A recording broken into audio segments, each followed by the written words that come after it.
I'm Preethi. I'm a parenting coach and therapist. I offer individual sessions for emotional issues, relationship issues. I also work with couples. I work with families and parents to resolve interpersonal relationships and any kind of emotional issues that a person may be dealing with. So, this is what I do briefly. Today, we are meeting here to talk about emotional regulation.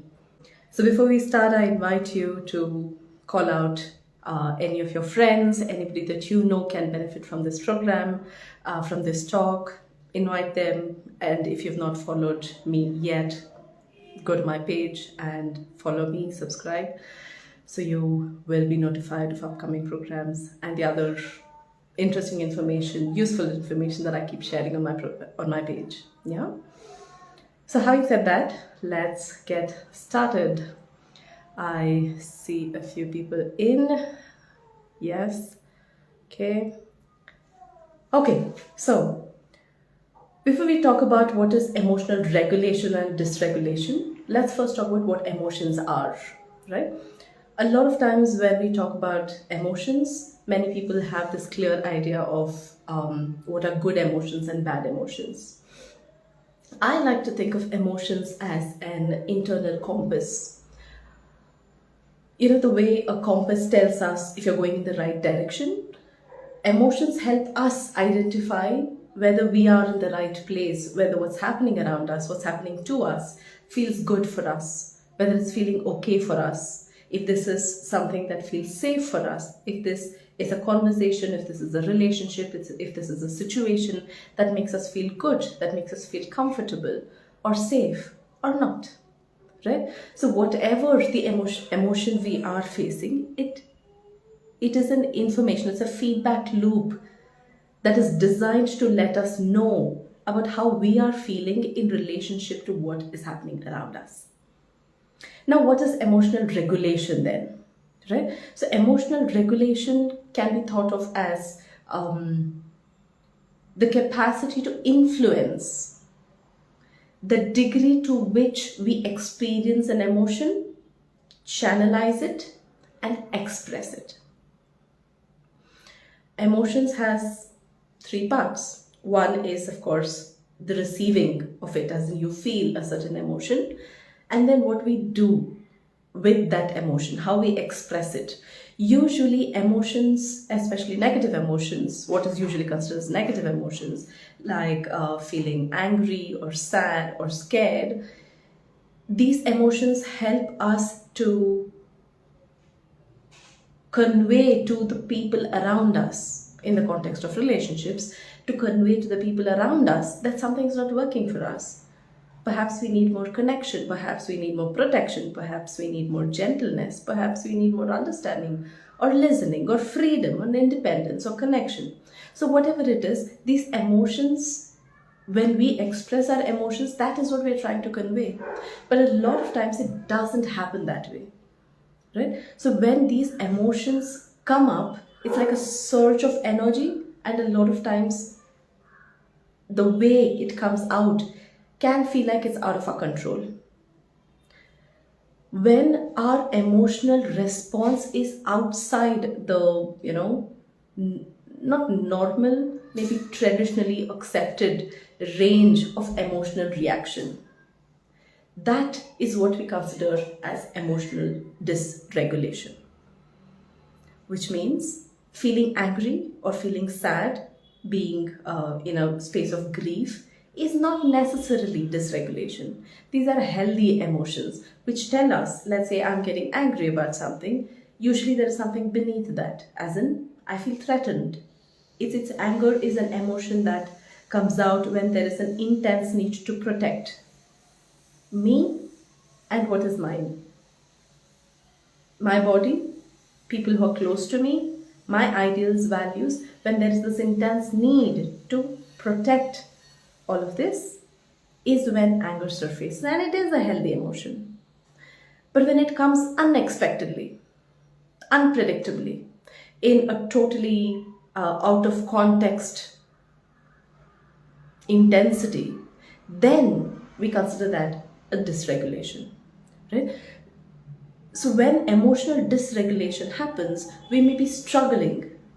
We may be struggling to regulate and manage those emotions and how we channelize it or express it. It may come out as impulsive behavior that we know, oh no, I know I shouldn't have had this outburst. I know I shouldn't have yelled at that moment. But it's just beyond our control at that moment. That is an emotional dysregulation, right? It's not necessarily a mental health disorder or a mental health issue per se, but if we do leave it unattended, in the long run, it can snowball into issues like depression, anxiety, panic attacks, anger management issues, substance abuse, or even some people have this extreme perfectionism tendencies that is also coming from a space of emotional dysregulation, right? And this can also lead to mood disorders or eating disorders and a variety of other mental health issues. It can happen in the long run, but emotional dysregulation by itself is not a mental health disorder. But what happens when we are having these outbursts? We're being unpredictable. We have these sudden, impulsive, unpredictable, intense outbursts of tears or anger, which makes it scary for the people around us, right? It does impact us in almost every other relationship. It can impact us in the relationship with our spouse, the relationship with our parents, the relationships within the household. It can affect our relationship with our team members at work, at the workplace, or in our social circles, right? It can impact our productivity. When we are having this intense race in these emotions, that we are unable to manage these emotions, then it becomes really hard and difficult to focus on the task at hand. Whether it is that you're cooking, or we're knitting, or we're trying to write a mail, or we're trying to do some shopping, or we need to get some bank transfers done, even simple activities can feel really overwhelming and difficult or challenging because we're just unable to concentrate, right? So that is a very unignorable symptom that we are in a space of emotional dysregulation.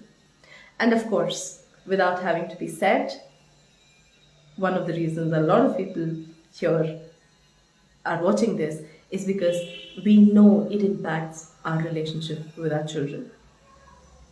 Not just our relationship with our children, it also impacts our children in ways we can't comprehend, or we don't necessarily join the dots at the moment, right?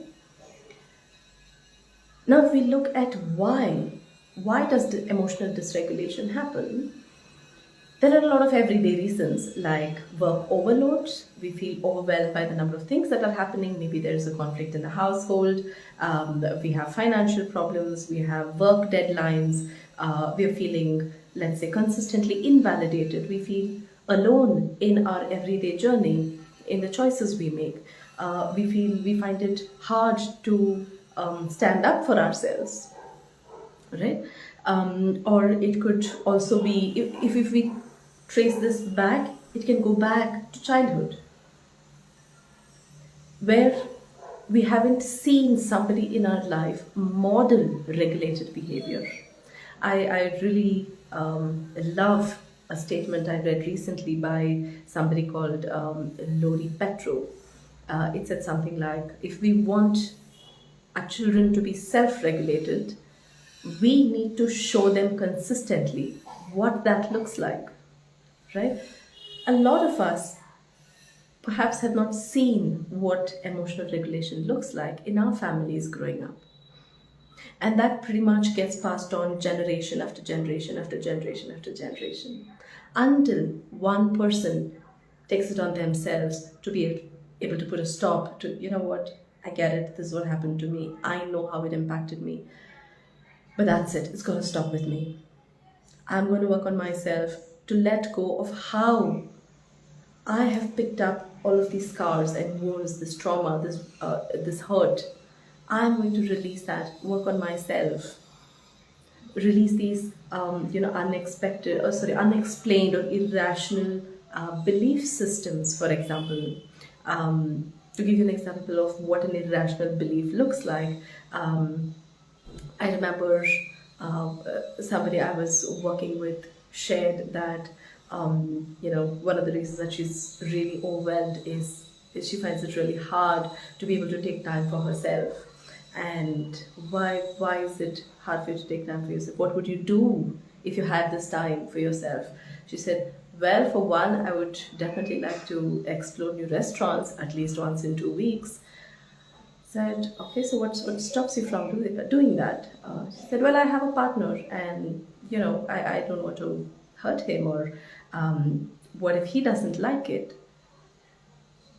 Right. So what you're telling me is, what would happen? What is the worst thing that could happen? She said, what if I lose him? What if he gets really mad at me? What if things, start off as bad, a fight, a conflict, but then it starts spiraling downward and it just, I don't know how it's going to end. That's really scary for me. Right? So what you're telling me is that if you want to have your choice of eating out once in 2 weeks, you're afraid that your partner's going to leave you. And that's when it shook her. That doesn't sound right, right? So these are belief systems that come from a childhood trauma, an attachment trauma, where the child did not feel safe enough to ask for their needs to be met in that environment, right? So we end up giving a lot of reactions and responses in our everyday lives with our children, with our spouses, at our work, which are not necessarily based on the maturity of the current adult. It is based on the knowing and the understanding and the woundings of what has happened way back in the past as a child in our supposed to be most trusted relationships with our parents, within our families, right? So childhood trauma, attachment trauma, child neglect, people who have experienced any kind of abuse, physical abuse or sexual abuse or emotional abuse, financial abuse. It can be easy for them to go into a space of emotional dysregulation, or rather it can be really hard for them to come back to a space of regulation when they are in a space of dysregulation. Yeah. Other than that, of course, we also have issues like borderline personality disorders, PTSD, obsessive compulsive disorder, or even people who are caring for people with chronic illnesses are in a space of system overload. There's just too much happening and very little time and attention for oneself, one's own needs to be met, and that can be really hard, which can, when this happens consistently, it can push us to a space of emotional dysregulation. Yeah, I'm going to pause here for a moment to say that if you have any questions at any point in time, feel free to put it down in the comments. I would be happy to answer them. I will take them as time comes. And I can see a lot of people here. Hi Soumya. Hi Shilpa, Ankita, I see Dharani. Thank you so much for joining me today here. So at any point in time, if you have any particular questions about what I'm sharing, or if you have a particular challenge around emotional regulation in your life that you would like me to respond to, that you could simply put it down in the chat box and I will respond to that. Yeah. So that pretty much sums up a lot about what is emotional dysregulation, why it happens, and the impact of it, right? Now I am going to move into the part where we're talking about what to do about it. How can we work towards moving to a space of emotional regulation? So one of the first things that happens when we are in that space is an external event happens and it hits a raw nerve and immediately there's an outburst. But between what hits us and our response there is a micro gap there, there's a nano gap there. Even if you're in a very, very, very, very, very, very bad space, bad situation, there is that micro gap between what happens to you and how you respond, right? In that gap, so the first thing we can do is to recognize that there is that gap. Something happens, instead of responding immediately, take a deep breath, pause, tell yourself aloud that, I can see this is really triggering me. I can see that I'm really angry right now, or how I'm having an intense emotional reaction right now. Right? To put that in words, put that in a statement, to say it out loud as an acknowledgement to yourself, which in that moment of acknowledgement, it creates a longer pause. It creates a longer pause, which can be the entry point for us. Slow down, pause, stop whatever is happening.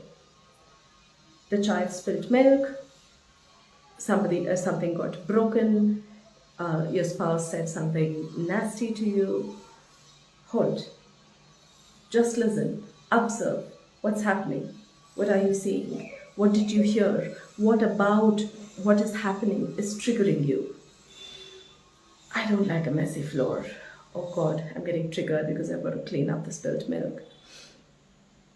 Okay, my partner's really upset that I didn't respond to their call. They're saying really mean things, but I can see that they're upset too. So simply noticing and observing what we are seeing, putting them into words, can make a huge difference to create that longish gap. Why are we looking at spacing things out? Why are we looking at creating this pause? Is simply because a lot of times in that rush of energy, there is an emotional cloud that sets in. A lot of times when you're overwhelmed and somebody's trying to give you information about something, it's like stop it, just wait, I can't take this anymore.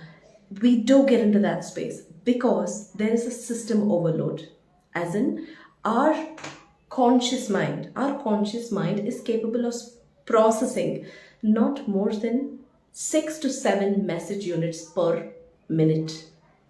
But the number of message units that are hitting us is easily in the range of 60 to 70,000. Right? So right now, there could be, wherever you're watching this from or listening to this from, you're probably cooking, you're probably talking to somebody, you're walking somewhere, you're walking your dog perhaps. You can see that your child is playing around, maybe the TV is blaring, somebody is talking on the phone, you can see your phone ringing with notifications. There's just so much happening. You're probably sweating, or it's feeling too cold, it's raining outside, you're thinking about laundry. There is just so much happening at any given moment. But right now, for a fraction of a second, if you're distracted to think about, oh, it's raining, or you had something to do, or you're expecting somebody to come in, or you're thinking about who this person is talking to on the phone, for that split second, you've lost what I'm saying. In that moment, you've lost what I'm saying. So you come back, you push that aside, and you come back here, right? So our conscious mind is capable of processing only so much effectively.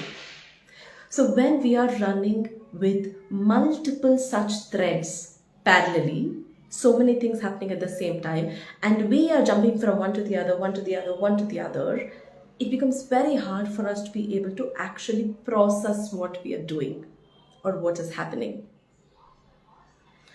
So in cases where something that's happening outside is triggering us, it is not just what is happening outside, but there are also an increased number of message units coming up from inside of us. Perhaps it's reminding us of all the times that something similar happened, or all the times that you felt something similar, or it reminds you of another time when you're comparing yourself to somebody else who handled it better, or another time where you thought you wanted to do something better. Or it might remind us of somebody in our past who behaved in a similar manner. And of course, there is the physical discomfort of this rush of emotion. So there is just a whole lot happening. There's a whole lot happening in that moment. So creating that pause, creating that space, creating that gap, creating that makes a world of a difference, so that we don't end up saying things and doing things we cannot take back. And this is the story of every parent. If you've parented for any duration of time, you know it's going to happen that whoa, you know what, I'm going to be the nicest parent now. I've decided that I'm going to be respectful, gentle, I'm never going to raise my hand, I'm never going to yell at my child. But then something happens, right? And in that moment, it's like, I told you! Because that surge of energy is so huge. It's just so huge that it's impossible to contain within us. And that shift, that trigger can happen in seconds, and that can be really hard, right? So practicing this slowing down through the day, which we call as mindfulness, right? So mindfulness not as in sitting in a meditation, which is really great if you can do that, but even being mindful in whatever we are doing. Focus on one task at a time. You're washing your hand, perhaps, right? Focus on how the water is falling on your hand. What are the sensations you feel on your fingers? Is it warm? Is it cold? Take the visual senses in. What are the colors you see? How is it changing? Notice what's happening in the body. In that pause, get in touch with the somatic. The somatic is the physical charge. Whatever emotion we have, whether it is sadness or anger or fear or grief, it is rooted in the physical body. You will feel it, right? So let's say, for example, anger can come across as a lot of heat in the ears, or you feel your fists clenching, the jaws clenching. There are parts of your body that are becoming tighter. There is that shallow breathing that comes in, right? So get in touch with what's happening in the physical body. So when you get in touch with what's happening in the physical body, that again, to a large extent, helps to reduce the intensity, perhaps dissipate the energy accumulated in that part of the body. And that can be really helpful to bring us back to a more comfortable spot where we can recover our perspective.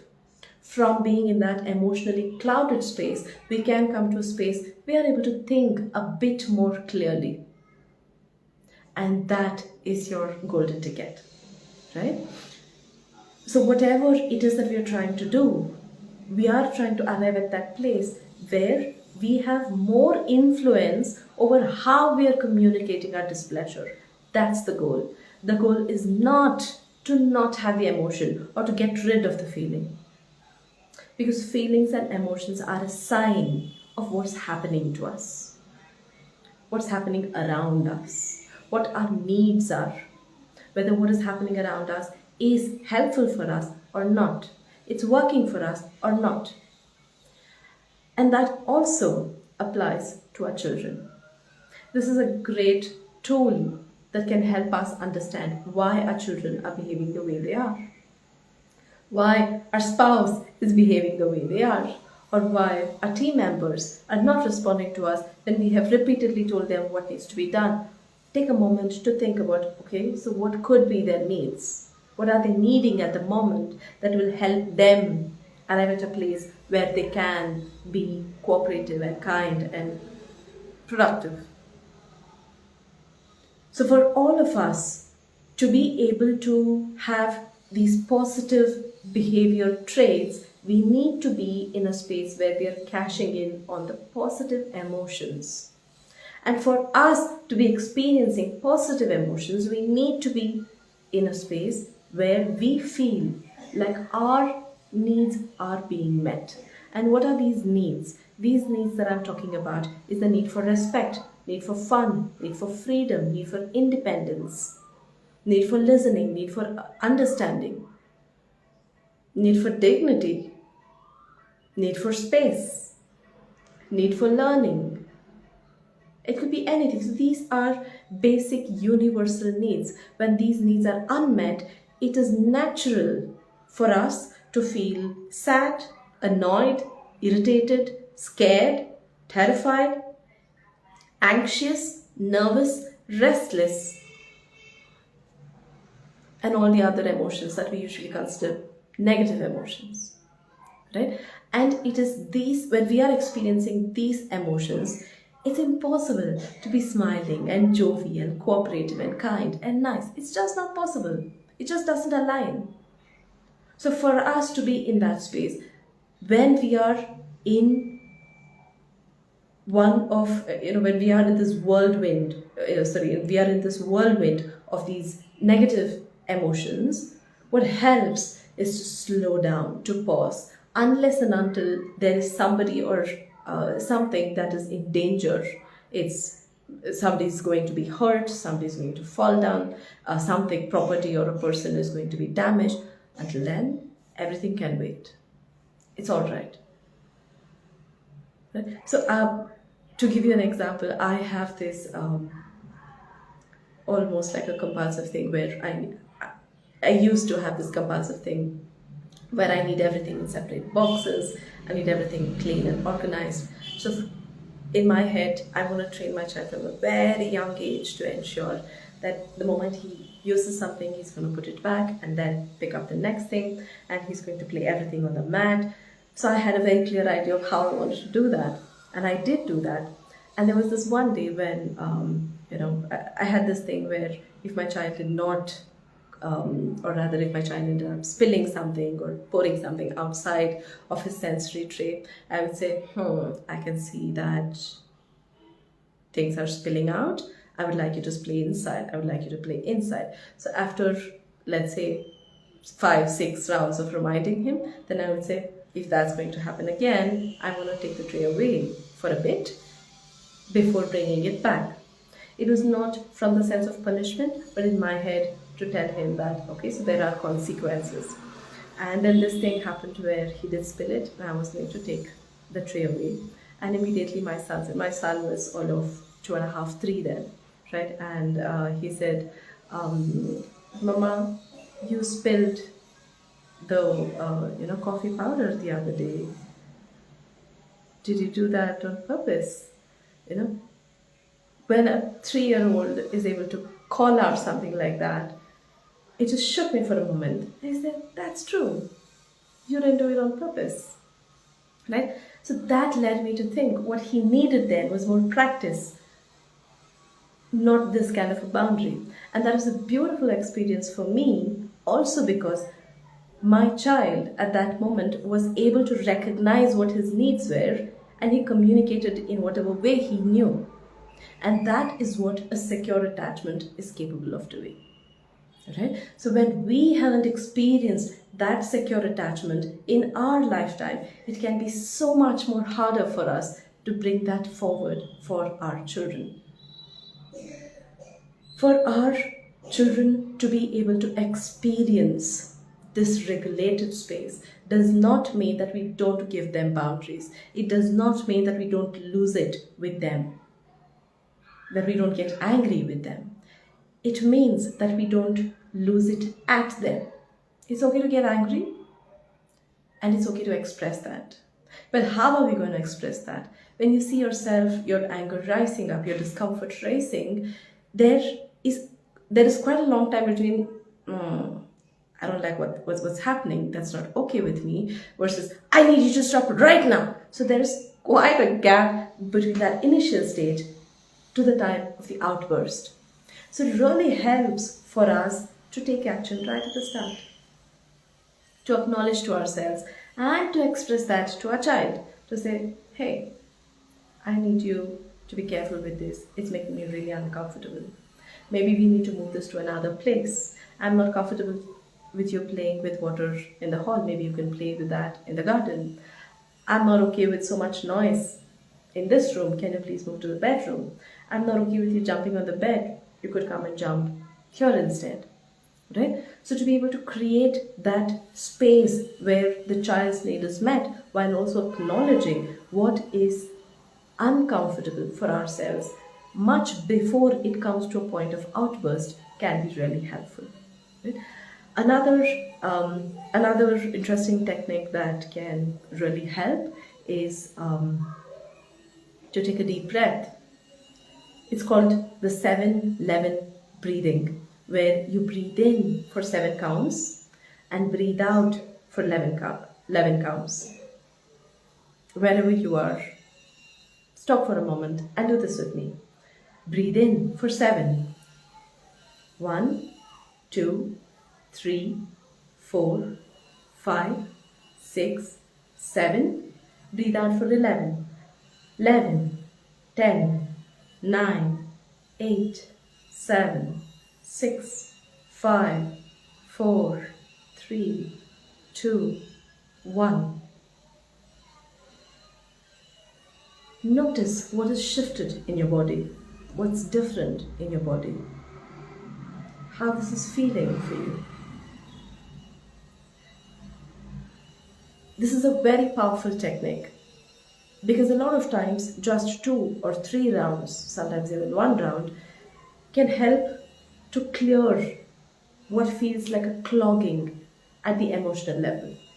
So the 7-11 breathing technique is something that I would recommend for everybody, especially at the moment when you feel like you're in a fit of rage, you really want to yell, you really want to get back, right? So this can really help one to calm ourselves down and also to create that space.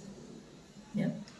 Now these are things that we can do in that moment, but in the long run, right? To think about emotional dysregulation is not a consequence of this one incident. It is usually because there is a lot of stress that is accumulated over a period of time, sometimes over weeks, sometimes over months, sometimes over years. So what we need to work on then is to look at how can we decrease our level of overwhelm, which means we work on prioritizing what needs to be done. When we think of prioritizing, one of the things that I love to share is the Pareto's principle. It's something that you can apply to literally everything, right? It says 80% of consequences come from 20% of causes. If we apply that to our emotional regulation or dysregulation as well, 80% of our overwhelm comes from 20% of the things that we're doing or not doing. Think about what that means for you. There could be a whole lot of things that are happening in your life, but not all of them are bothering you to the same degree.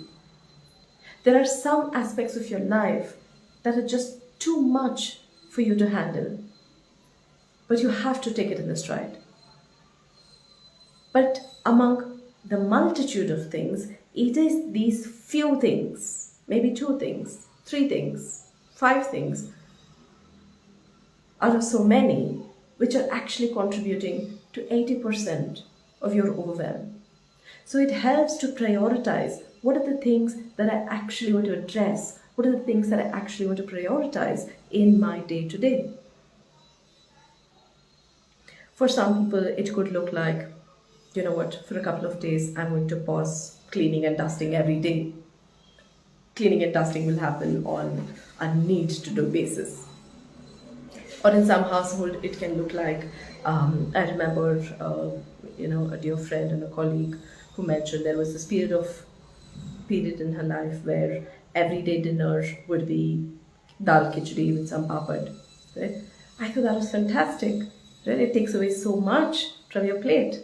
You say, boss, you know what? I've got certain things that I need to catch up on.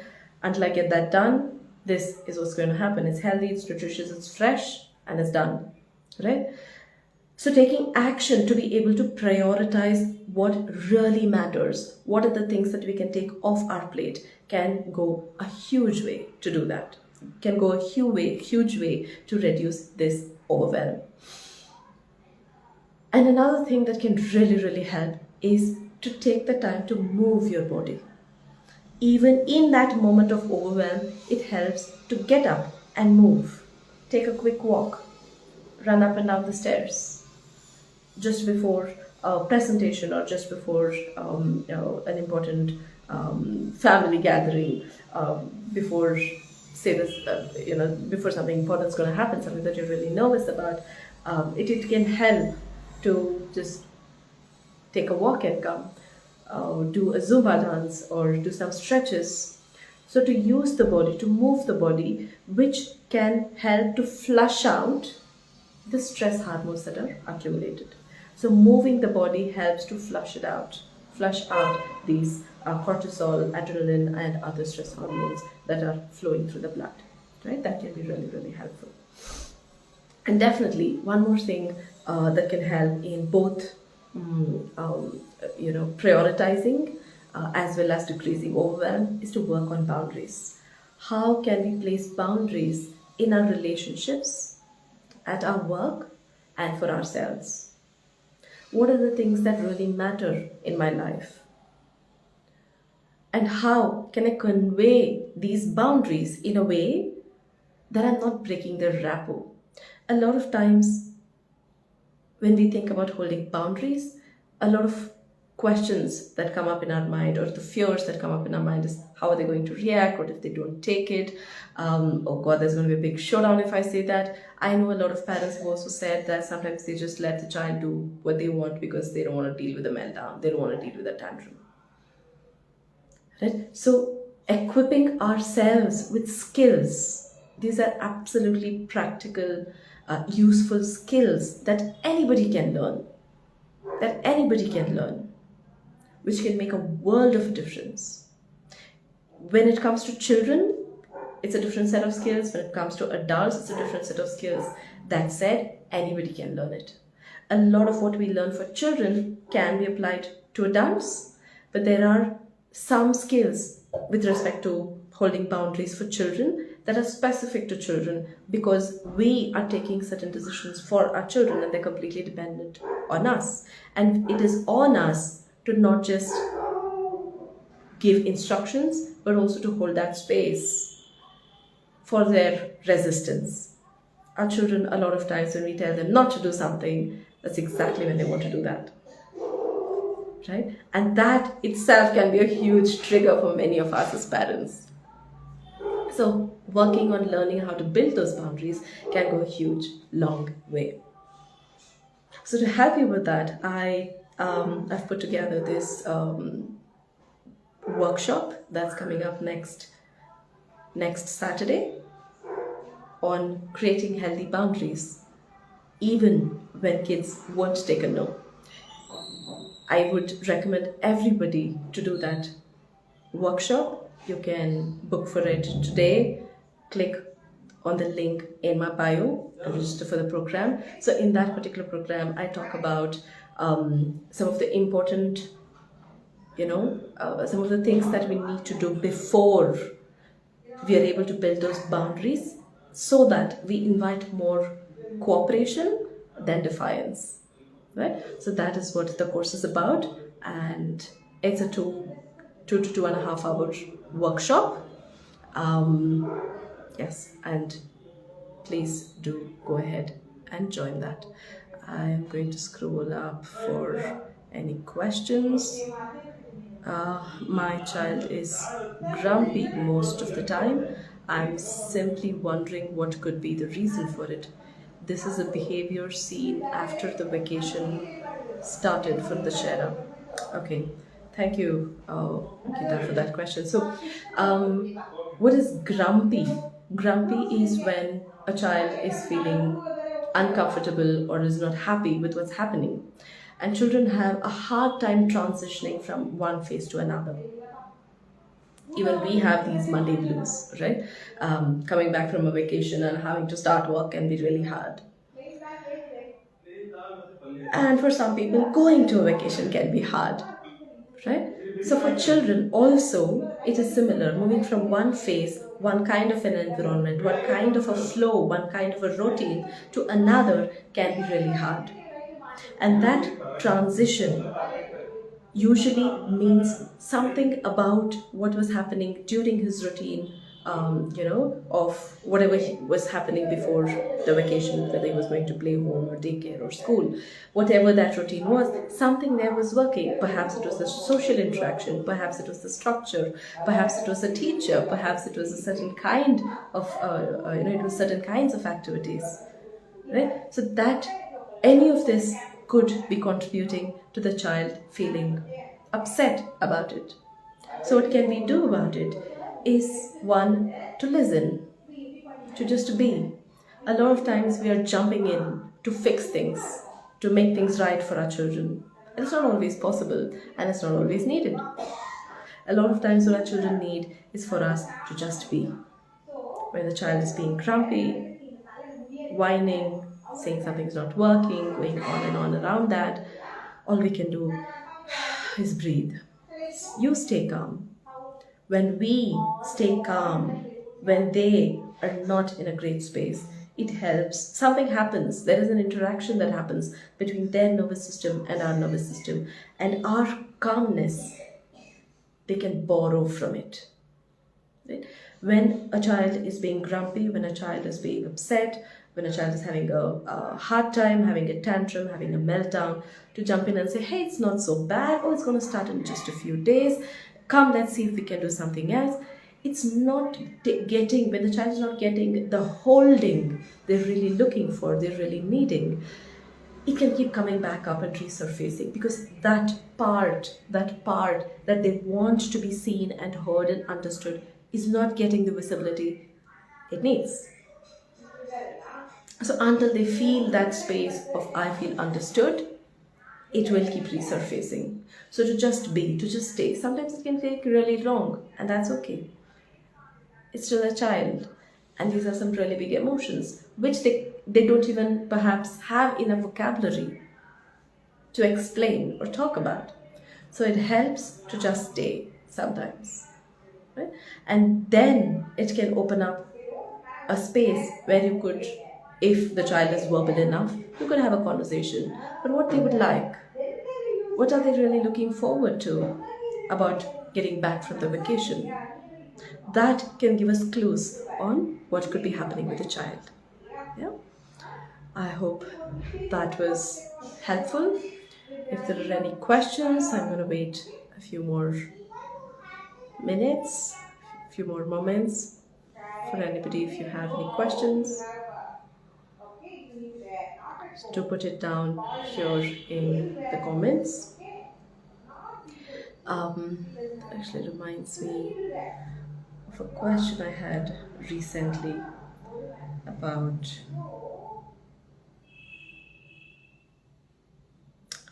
I think they said something like the child is, yes, so it was about this parent who was really upset that the child was needing the father more than the mother, or rather the child was telling the mother, I don't need you anymore, I don't like you, I want only papa. And that was being really, really hurtful, and this mother was really upset about it. And yes, so children do go through these phases. Generally, when we look at emotional development, child development in general, children go through these phases where they're really close to one caregiver and then they move to another and perhaps come back, and that does happen. While it can be a temporary phase, it can also mean that we as a parent have been dysregulated for long enough that the child is sensing that I'm not feeling comfortable with this presence. That can happen when it is. I have seen this happen in many of my clients' conversations as well, where when one parent gets too busy at work, or is dealing with a financial crisis, or is dealing with a particular conflict with either the spouse or the in-laws or the parents, and they're pretty much preoccupied with that, it gets easy to be snappy and irritable with everybody else, and that snappy, irritable bit usually comes out when we are in our safe zone, and that safe zone for most of us, a lot of us, is our household, right? which it reminds me of something that Esther Perel, somebody I really adore and follow. She keeps saying that we bring our best selves out in the world with our colleagues, with our friends, with the people we meet outside of the home, and we bring the leftovers to the house, to our partners, to our children. And that's really sad. And that does happen when we're having a hard time at work, when you're having other kinds of crises. It does leave us feeling occupied because we're constantly focusing on how to get over that, how to resolve that, how to work on that. And when you're so occupied, we end up being grumpy, irritable, snappy, short tempered, perhaps even messy, more demanding, more instructing than being the playful self, the joyous self, the comforting, nurturing element which would otherwise be. And that can be one of the reasons that children go through this phase. What I would recommend is don't beat yourself up about it. We all go through these phases. So, what you need there in that moment is first compassion for self. Your child is giving you a feedback, it's not rejection for life. The child is giving you a feedback. Take that for a moment. Why is my child feeling this way? Is there anything I could do differently? Have I spent enough time with my child? Sometimes it's not that I've been grumpy or short tempered or this or that. It's just that my child hasn't received the kind of attention they were looking for from me because I was preoccupied with something else. That's possible too, right? So, to really check in, what is it that the child could be needing?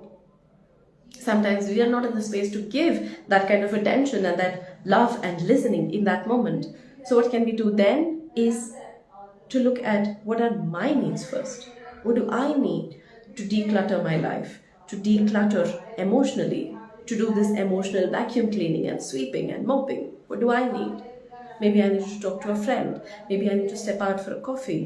Maybe I need to get some time out, go for a 1 day off, get a staycation, or simply, take off for a day, shut yourself at home, sit and read a book, just binge watch. Anything, whatever would help. No, I take back binge watch. Screens can really, again, add to the overwhelm and stress because what we are watching makes a huge difference, and also the electronic devices that also adds to the overwhelm. So I take that back. No Netflix. But what are the other ways that you would usually like to what are the other ways that you would really like to recharge? Go ahead and do that. Take the time out to replenish your reserves so that you can be available to offer what the child needs. Sometimes it could be nothing. It could just be a phase where another parent is just more available, more playful, more interesting, has a lot of stories to say. And that phase will pass. So just enjoy this moment if that's possible, right? So that is also one thing that we could do. I saw another question that came up. How to attend to an emotional child when we are in a hurry? That's a fantastic question. Attending to an emotional child when we are in a hurry. So when is it that a child is being emotional? So child is being emotional when they have a certain need and things are not going their way. It's not always possible for us to do what the child is asking, no doubt. But there are ways in which we can hold that boundary. A lot of that I will be covering in the Healthy Boundaries workshop, which again I would highly recommend that you book yourself for. And another thing is definitely look at how are you handling that situation. How, when the child is in a dysregulated state, does that push us into dysregulation? The child is upset and I get upset and add to the upset. When that is happening, we are simply adding on to the stress, which is not taking us anywhere, which is simply going to drag things out. So what would help there again is to go back to these steps to acknowledge, okay, I can see that we're getting late and I really don't like being late. And my child having this tantrum at this moment, having this need at this moment, is just not working for me. right? So to tell yourself that this stepping out, being on time is my need, not my child's need. Breathe, pause. Is there anything else that can be done? So holding space for that child at that moment. Stay there with the child. Help the child to feel that calm from you. For which, first you take a moment to calm yourself. That can make a huge difference for the child to co-regulate with you before they're ready to move to the next step. Sometimes if it is that, let's say they're watching something, a lot of times what we do end up doing is we interrupt our children midway of what they're doing because we are getting late without giving much heads up. So what would help is to do that, to let the child know well ahead, we've got 5 minutes, we've got to do this, I need you to wind up by now. Hey, you've got 3 more minutes, can you please start winding up? We need to be out the door in another 3, in another 2. Giving these heads up, okay, I can see that it's getting harder for you. If it's going to be later than that, if you can't get yourself to the door, I'm going to have to help you. To give that heads up before you actually do that will ensure that we don't have the scene where you're dragging the child out the door. Rather, to look at the child and say, I can see you really didn't finish it. Let's see if we can finish it on the way, or we can come back sooner so you can finish whatever you were doing. To look at how we can meet the needs of the child as well in that process. Right? So that is something that could really help. Like I said, next week, the session or the workshop on healthy boundaries, even when kids say a no, will also address this particular aspect when our needs and the child's needs are clashing. And there are a lot of times it feels like I'm just being reasonable, my child's being difficult, and there is a reason for it. Right?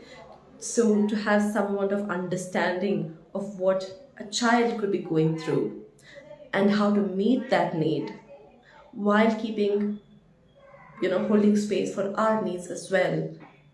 There are certain ways in which we can do that. And we will be talking about a lot more about it in detail in the workshop next week. Go over to follow the link in my bio and register for it today. And if you have any particular topics that you would like me to cover, I would love to do that. Do leave it in the comments. Let me know, and I'll see you soon. Have a good evening. Have a good weekend. Adios. Bye-bye.